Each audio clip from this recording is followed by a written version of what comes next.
Welcome, everybody. I think, welcome. Um, we have some interesting things going on today. We tested everything before I got on. She was backstage just fine. 4 minutes before the program's about to start, the room starts kicking her out. I tested it with Corey. It was working fine. 5 minutes before she's supposed to come on, it starts booting her out the room.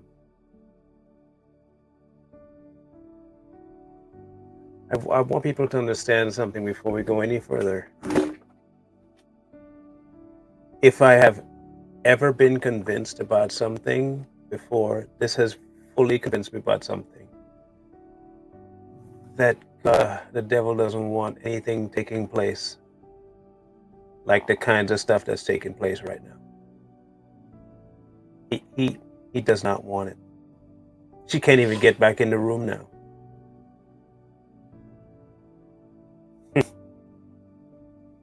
We sat backstage talking for 7 minutes. No problems. 5 minutes before showtime, starts booting her out. When I call her on Messenger, I have never seen anything like this before. Man alive. I tell you. Yeah. She can't even get back in. That is incredible.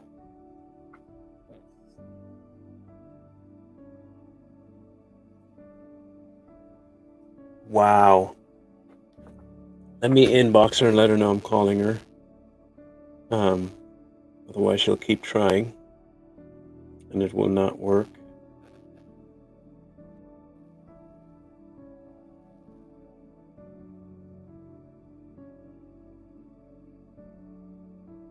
This is insane. This is literally insane. I have never seen anything like this, guys.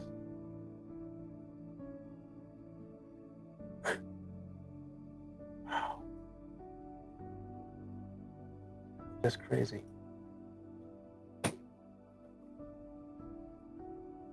Well, let me call her and see what happens.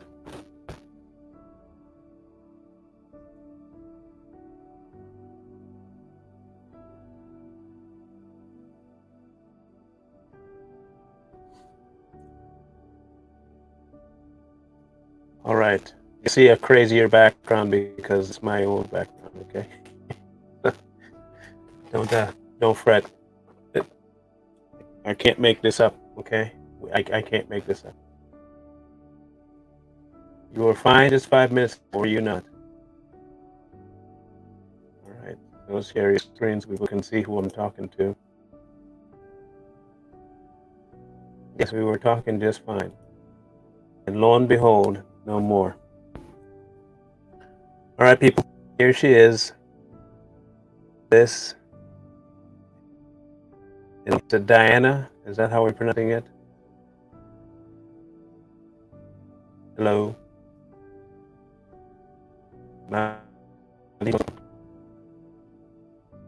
Hello. Can you hear me now? You're frozen. Okay, there we go. You're on screen now. Deanna? Yes, I can hear you now. Okay. Okay. Okay, so Deanna it is. Deanna. Welcome to the show. Thank you. Well, at least you're privy to now. You're on the receiving end of things going bonkers. I really don't know what to make of it other than it's an attack to try and keep people from sharing. That is the only thing I can think I of. agree. So, without further delay, I'm going to have you go ahead, share your. I'll put you on the screen and I'll let you know when you can go. And just give a short synopsis and we'll move forward from there. Sounds like a plan? Sounds like a plan. Okay.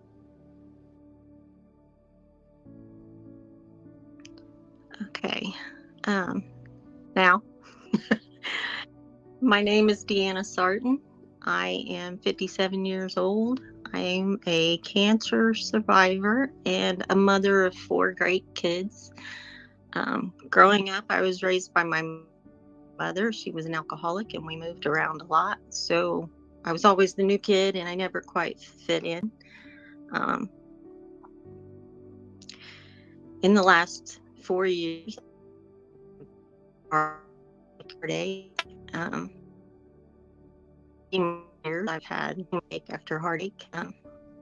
Thought about taking my life at one point, but because of God's love, I'm still here. I'm still going, and I hope I can help someone today. Awesome. Awesome. Just so you know, you're breaking up like crazy too. Like we had 0 problems before, and now breaking up, kicking out. So there's something that happened. I don't know what it is, but it's going to be big. Um, you said you were a survivor of cancer. How long did you have that battle? It's been 14 years now. You have to say that one more I time. have. You broke up really bad there. It's been. It's been about 14 years. 14 years, and so you've been clean 14 years of cancer, clear of it. Yeah. Um, was it a life-threatening strain or? It was breast cancer, and it was pretty aggressive. Mhm. But I had chemo and radiation, and they were able to get it all. Awesome. Now you said you were married. How long were you married? I've been married. Oh no. Yeah, tell me about it. Can't explain that when you're not even touching the screen, right? I've been married 3 times, but the divorce that I went through last, we were together 13 years. We were married 8 of that. That was the one that hurt me and took me out. And what was the cause of the divorce? He cheated on me with my daughter's best friend. Wow. Somebody that had been in our house since she was very young, and he didn't know her as a child, but I did. I married him after they were grown-ups. Wow. Has he expressed any remorse over that, or is it just something that he continued to do after he left? He said he was sorry. But not till they split up did he tell me he was sorry. Hmm.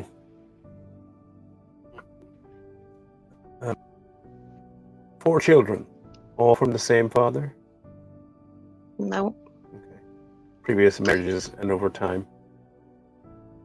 Mm-hmm. Okay. My mom moved us around a lot when I was younger. Me and my sister got together one holiday and was just writing down how many times we had moved, and we stopped at 100 houses that we lived in by the time I was 16. She was married 10 times, my mother was. And so we always had a new stepdad or, a new boyfriend. And I was dead set against marriage. I mean, they never worked out for her. And that's what I had to go by. Except for every summer, I was allowed to go stay with my Aunt Wanda. And that woman, to me, is a saint. I mean, she took me to church every time the doors was open. We had church at her house. And her and her husband treated me like one of their children when I was there. And that was the only time I had a true family life. you get along with your dad or met him? My mom actually married him 3 times. She married him when I was little, of course, and they split up around I was 6. They got back together when I was 12, and then again just before he passed away, 6 years ago. Hmm. I did not know him very well because my mom, I think the reason we moved so much was because he threatened to take me. Hmm. I don't know that for sure, but I kind of feel like that's what happened. So anytime he would find us, we would pack up and leave. Do you know whether or not there was had he ever treated you in a manner that made you think that was true? They were both alcoholics. The only parts I really remember of him is he would break in our house because he knew she had a man in there. Wherever we lived at, she, like I said, she had many boyfriends too, and he loved her with all his heart. He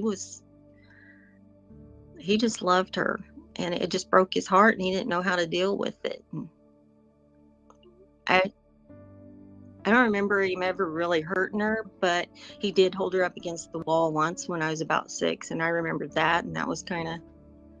scary to me. Mm. Um, Mhm. so you didn't really have a very good example of what a stable relationship looked like. Do you think somewhere in your mind that as you grew older, you came to believe that that is exactly how it should be, and that therefore it started to manifest itself in how your relationships went? Or do you attribute those to just bad decisions and, you know, relational behavior? Um, Bad decisions, I think. I We all left home. There was 6 of us, and we all left home around 16 years old.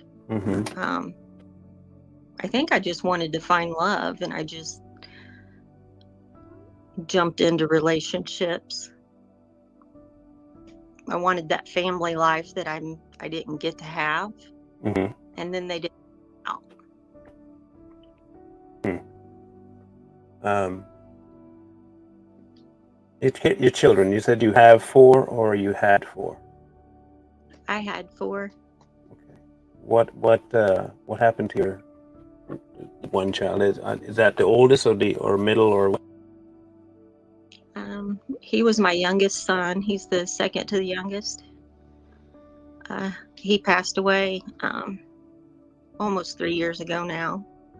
He had gotten into drugs, and he was trying. He struggled. He tried to get out. He was Just before he died, he was going to church with me. As a matter of fact, on his birthday, he said, "I want to spend it with you." And we were at church, and he fell asleep, but he wanted to be there. Like, he was drugged up then, I believe. Hmm. But he was trying to find his way back. I raised my children in church. My second marriage, we went to church together, and I raised all my kids in church. And I tried to be a really good example after I started having kids. Did you ever suffer with any sort of substance abuse issues? No, Okay. So I I they was kind on of my learned. Go ahead. I was on my way to being an alcoholic when I was still at home because I was allowed to do it. You know, our house was the house that all the kids came to because mom would say, "I'll go get it if you buy mine too." Hmm. And so all the kids would come to my house. But I knew I wanted better for my children. So once I got pregnant, I didn't drink. Does I just, is your mom still alive? she is. Has she changed at all? Yes. About 20 years ago, she got saved. Hmm. Um, you talk about night and day difference. That woman is so sweet. She's such a blessing. She is, I mean, she's the mom I always wanted and never had. But now you And do. now she suffers with dementia. Mm. So I had her for a while. Um, Cancer, and your last husband, is he still around? um, he remarried. He lives in Indianapolis somewhere. He's not around here now. No. So he doesn't have a relationship. Does he have a relationship? Did he have any kids with him? No, No kids with him. Okay. no. Um, and so you've been single since that last relationship. I have been single since that last relationship. I started, okay, out of the blue, when I was almost to my divorce date. My childhood sweetheart, which we would move away and we would come back, and he would always, whatever girl he was dating, he would break up with her and go back out with me. But it never lasted long because we might live here a week or two and move again, or a month. It could have been 6 months, but we always knew I was going to have to move and I'd move again. But every time I'd come back, he was there. So um, the last time I went away and came back, he had gotten married. So, there's the end of that. Well, when I was going through my divorce and it was almost final, he got my number from my daughter and he called me up and he said he was going through a divorce too. And I thought, well, maybe this is why. Maybe this is why all this is happening to me. I don't know. So we started talking, and then his divorce was final, and he wanted to get married to me right away. Um, but I was trying to do the right way, um, and he was mad at me. And so he didn't talk to. It was nothing for him to get mad at me and not talk to me for a week or so. So when I told him I didn't want to get married that soon after the divorce, I really loved my husband. I couldn't get over him that quickly. He got mad at me and he didn't talk to me for like a week. And then his sister called and said that he had passed away, that he had a heart attack. And Hmm. Um, did you ever go through a period of rejecting God in all of this, or has He always been in your mind the only stable portion? Have you never been mad at Him? What's it like now with Him, with you and God? I still get mad at him. I've been single for 4 years and I'm lonesome, and I get mad over. Um, I'll be mad for 2 or 3 days and then I'll say, I'm sorry. I didn't mean it. Please forgive me for that. I didn't mean it. And then I change my attitude again. But, um, it's normal, I Um, think. well, it's humanly expected. Um, I don't know that it's necessarily it was humanly expected. Yes. If it's the best way to phrase this one, what has getting upset or mad at him done for you? And Absolutely no. emotionally, nothing. Do you feel justified? No, that's why I tell him I'm sorry, because What I know prompts you it's to say it? silly. What normally prompts you to say sorry? I just feel him talking to me like, that's not right. I love you. And I don't know. I just feel, Do you think having that as a pattern makes you feel more comfortable because it's all you know?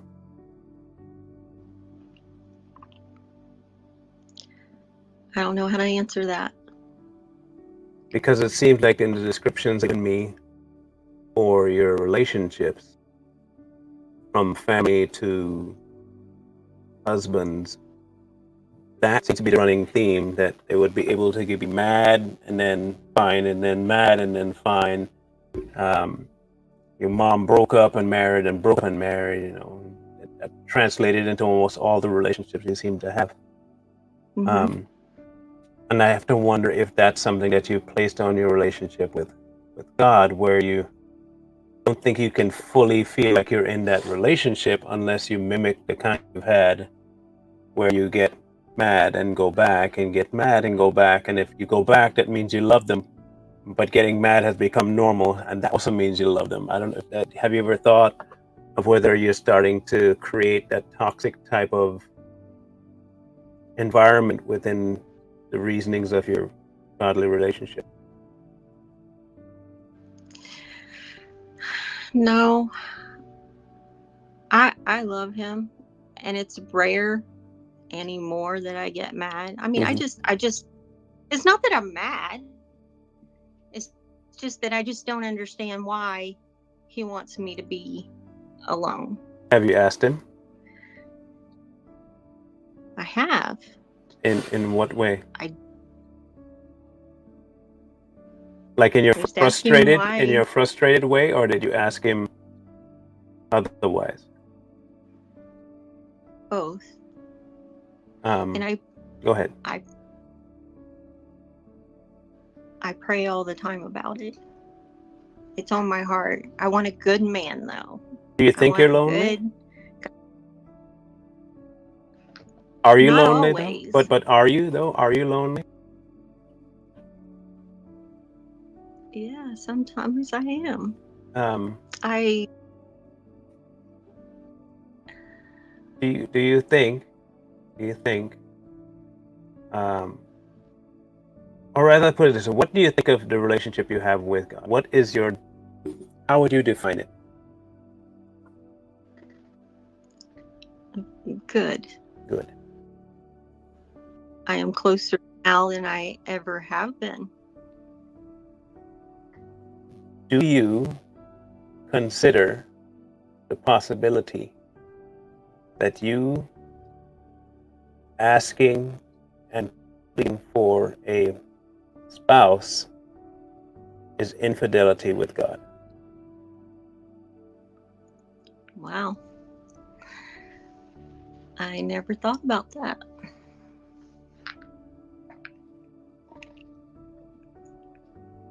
That's the thing that keeps popping out at me is he enough regardless of whether you get a spouse or not? Um, is he going to be what he's supposed to be, which is your all, or just your sometimes? I got you. Um, Part of the reason that you might be by yourself is for the exact same reason that Jesus was. Um, he spent time to get to know the heart of the Father, um, and his concern wasn't so much about his earthly contentment, more so as it was with the relationship he had with his Father. Um, I can tell you from my history, I never valued the time I had with him single. I regret that. I'll tell you that. I regret that because I had all the time in the world to dedicate to the relationship, and I didn't. It bore out because I ended up behaving very selfishly throughout my life because I didn't. Um, I know you say you pray a lot, that you've spent a lot of time talking to him, but a lot of the times we don't take substantive conversation. We talk to him about trivial, surface, um, lighter things, but we don't ever speak to him as though he is the only thing there is. Um, Do you find yourself, while praying to him, thinking about what he could do for you as opposed to what he is and who he is?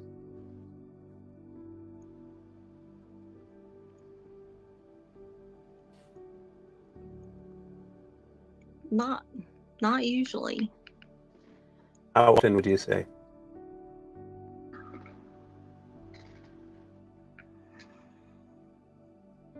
Um, I don't know. I'm not always lonely. I think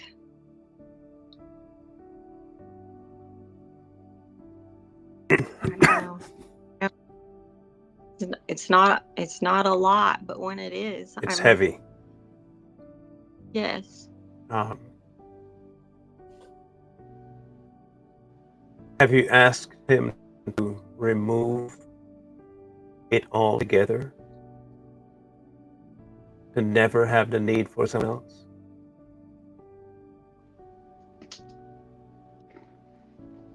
That's funny that you say that because I've thought that's what he wants me to do. I feel that is what he's been saying to me. Mom did that. Um, when my father passed, she went through a couple of relationships, I think two to be exact, but one in particular I remember clear as day. And I have never wanted a man dead so much in my life. I have never wanted to see a man. I wanted to watch him pass. That's how much I hated that man because he tried to put his hands on my mom. And she said one day she was just done trying to do everything her way. And she had to remove every inclination of physical and emotional want for a man from her. Her reasoning was that it was detracting her from the relationship that she knew God was calling her to. I'm not saying that this is what you should do. I'm just giving my story on my end of that kind of prayer. It wasn't even weeks before that prayer was answered. Um, she never needed, sought after, or wanted a person after that point. God became everything to her. He supplied everything she possibly needed.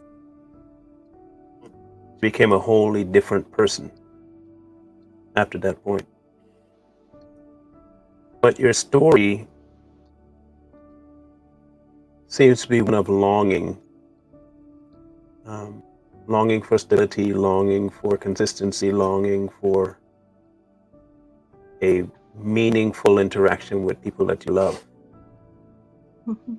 Um,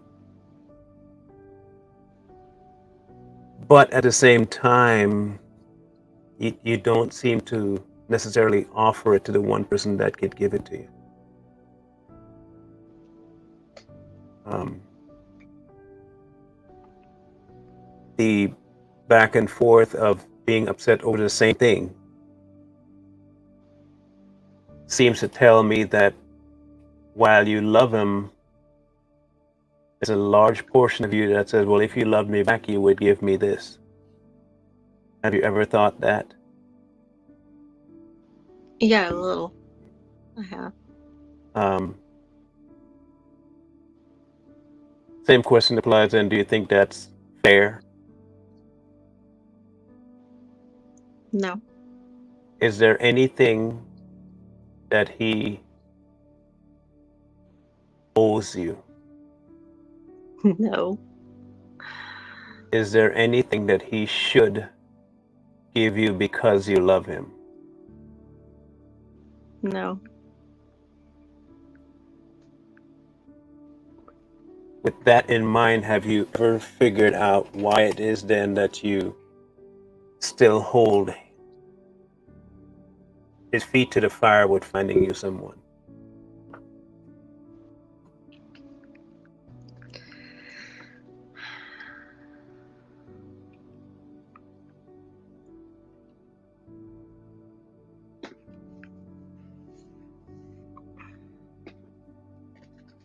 Yes, no? You have any reason for it? No, no. Um, I've realized God within the last month. He's got a sense of humor. I'll give him that. Um, he's a very funny guy. He's got jokes. Um, he will let things go on a tear for a while, but he'll also. It's mostly because I let it go on a tear. Meaning he'll let things happen and progressively happen because I will also let them happen, and they will not stop until I surrender. Um, and the longer the worse off I end up being. And holding him to a standard that I don't even hold myself ends up causing all kinds of trouble in the relationship. Um, but then again, you have a lot of hurt that you've endured. Not them, I think, as big as losing a child, regardless of how Right. old. Um, do you think you've 100% handed that off to him? I do. Nothing, no blame for him on his end for letting your son pass, nothing like that. No. Um, and that's good. Um, I'm thankful he let me have him as long as I did. so your current walk, how would you describe it?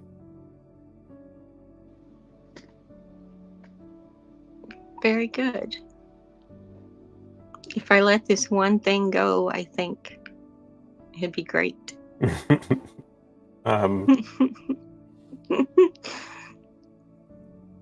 remember um, when Jesus would be in a crowd and it would become seemingly overwhelming what he went to do?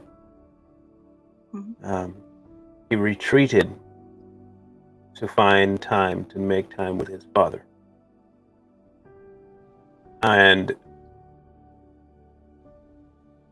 I think we as current day believers have a hard time going to him during our episodes. We like to go after, when we're ready to apologize. We have to reason through it ourselves and say, okay, now that I have forgiven myself and I realize I'm going to come to you. It's rare that we feel the emotion coming on and don't give into it to get to the point of anger or to come back. Um,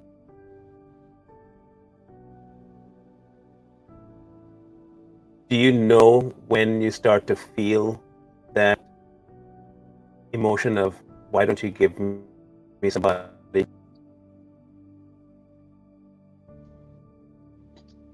What are the precursors? Oh, yeah, usually.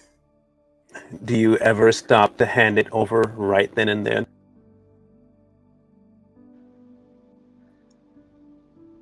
Yes, I have. before having it run Um, down the rabbit hole and say, then come back to apologize? Oh. I have, yes.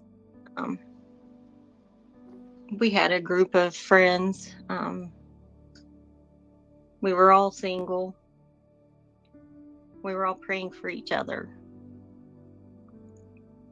And I'm the one that's left. And so sometimes when I see them and they're happy, I want them to be happy, but I also want to be happy. So I think that's what brings it on a lot of times.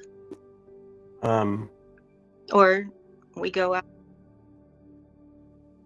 spend time with family, and then I come home and the house is so quiet. did he I did have he time to think about have time to think about what?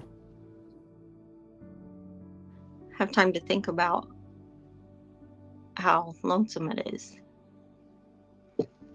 Um, I'm going to say two things. Tell me which one he promised, okay?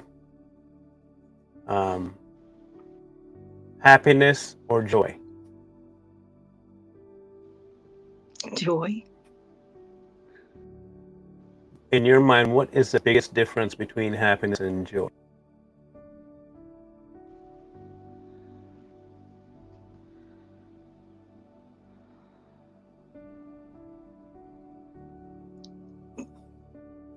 Joy is in your heart. Mm-hmm. Happy is events, a feeling.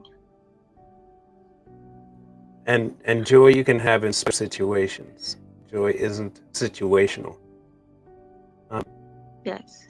joy is, and happiness is something else. It's how you feel. It's based on something happening to your liking. So if he promised you joy and not happiness, questions of why are you searching for happiness then and expecting to find it?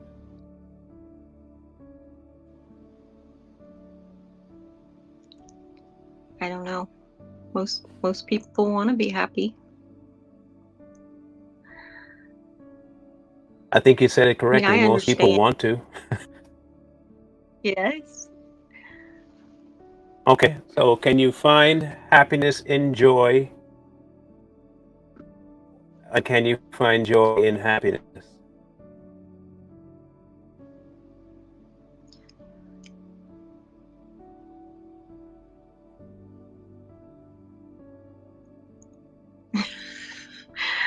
Yes.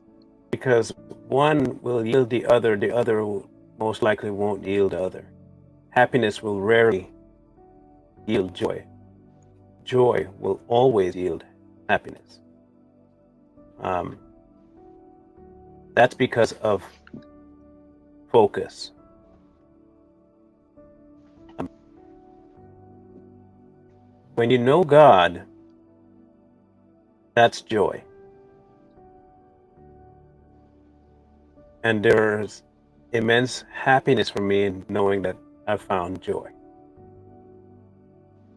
I had to hunt a little harder past my emotions and happiness to find true joy. Hmm. Because the instant my happiness goes away, so does my joy. Because I've based my so called joy on the fact that I'm happy. And if I'm not Yeah. happy, obviously joy has left.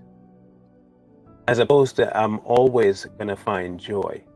And the majority of times, once I find it, it yields happiness. But I don't need happiness to find joy. Um,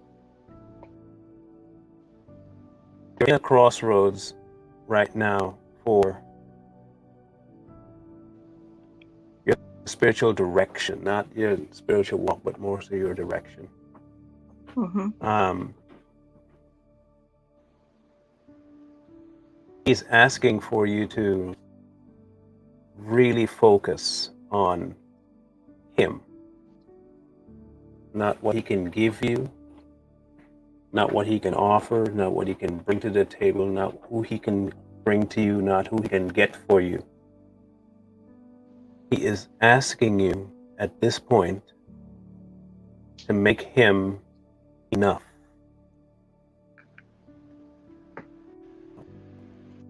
For a lot, all of us, that's the hardest thing to do is to make him enough. Hmm. He has to be, and then he can give me this, I'll be really happy. If he can, I love you, so if you can just give me, or I love you, why don't you give me? We somehow have to have an extra thing for him to prove that he loves us, and that as a reward for us loving him. Um, he is asking you directly to make him all. it is probably going to be one of the sacrificial things you have to do because we have to put to death ourselves. Self Mm-hmm. has a way of popping back up and saying, but what about your needs? What about the things that what about? And when he says he is enough and his grace is sufficient, we think, oh, in that situation or in that situation, well, for that, but is it for everything? Yes, it's for everything. And you having as much turmoil as you've had, it'll make it very difficult to see. But when you hand over even the to see to him, you'll be amazed, and I mean floored, at what this man will do in your life. And I don't mean just in your life, because focus will be on him. And with him, there is no downside, zero downside.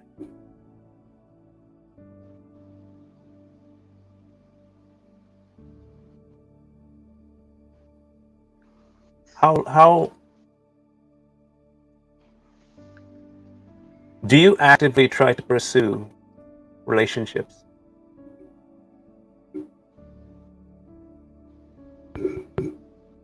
I I've been on some dates. They rarely go Intentionally, to a second date. but intentionally. Hmm. Um, you've never asked him whether or not you should go on a date. No, Oh, ever thought about asking him whether you should go on a date? no, Why not? Is it too small, too trivial? no, Just never crossed your mind.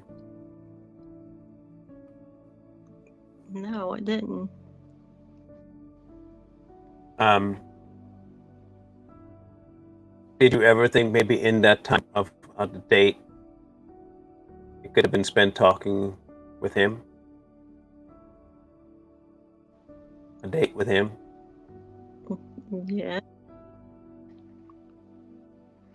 It may seem like I'm belaboring the point, but I'm trying to get you to see the little nuance of what we tell ourselves to justify our behavior. Hmm. Because even without telling him, this is what I want, and you better give it to me, you're telling him that by doing it regardless. Um, but that's how humans are. We want what we want. And if he happens to say, no, no spouse, no husband, no boyfriend for you, I want your devotion to me permanently until you pass. We don't want that answer because in our minds, I can have you and a husband. It's not that difficult, God. Come on. Come on now. You know it's not that hard. But there are some things that he's trying to heal. Still think there are massive wounds that you have not fully handed over that he wants at that time by yourself with just him to heal. One of those things that he's highlighting me right now is relationships. What a true relationship is. Because understand this, if you don't have that down, even if he were to give you somebody, it will rear its head and things will go south. If you have no concept of what it means to be in a true relationship and things are not healed, the only thing he's going to do is increase the amount of bodies that are under you. He wants you to see what a relationship is, and the only way you can see what true relationship is to have it with him. No one will forgive you more, forgive you of more, love you more, bring into a relationship deeper. No one outside of him. You want a good man, you'll never find a better one. You want a God-fearing, never find another one. You want love, won't find a fuller one.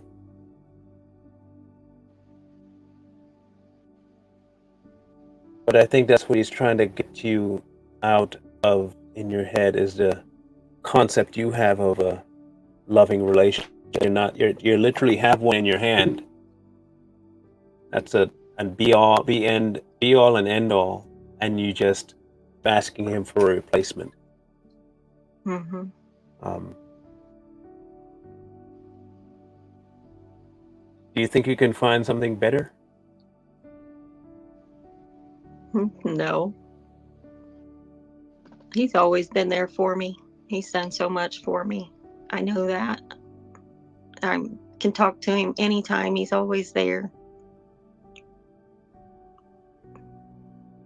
More than a man would be. But you still that won't be there as much as he will.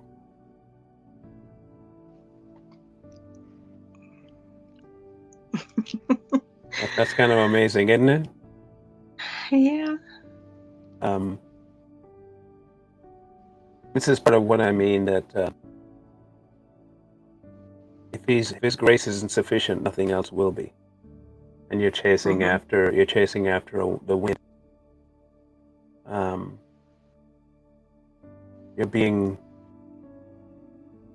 self-serving while thinking that you're being God-serving, and that's sometimes a worse place than if you were just outright fully self-serving.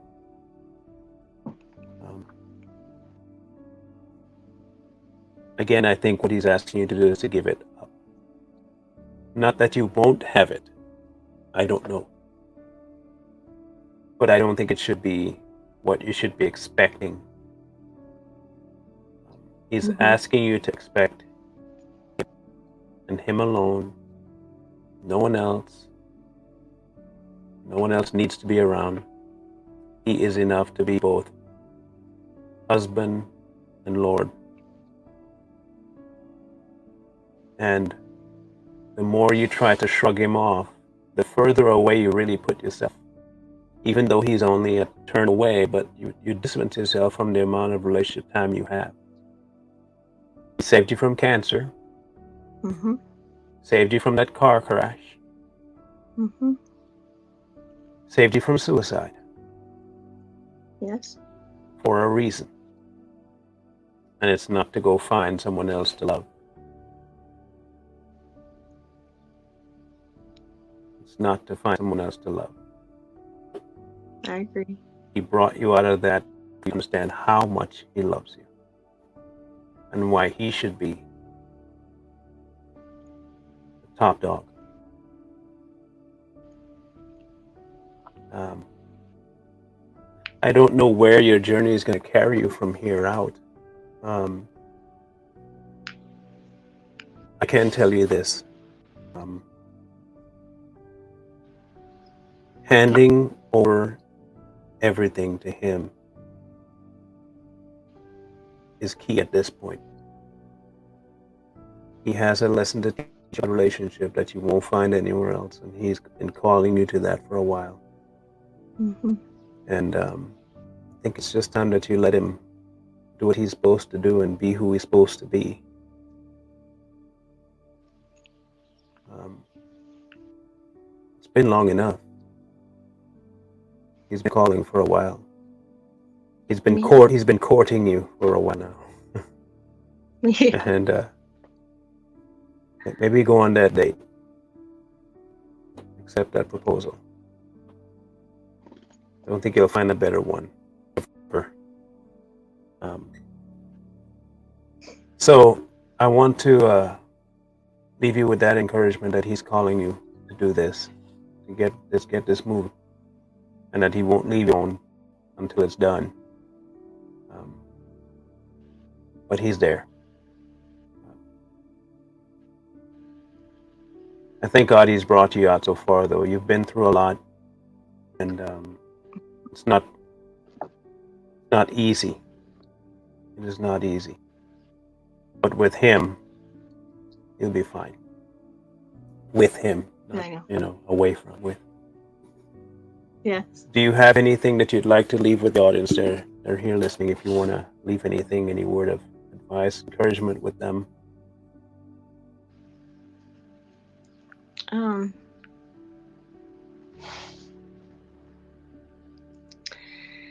I just think don't ever let your past define you. Um, don't ever give up. And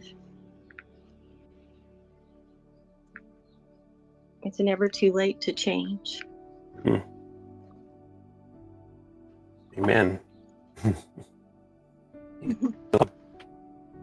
um, Thank you for sharing.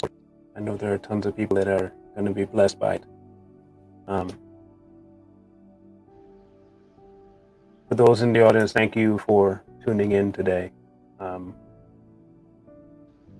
these stories have been an absolute blessing for me because knowing that people are this pursuant of God is incredible. There are way more people that are finding God, and this is just more confirmation that we're headed the right way. So please be aware that this is not something that needs to stop here. We need to continue this every day. And like I always tell everybody, wisdom calls to you from the street. Please, please, please find wisdom.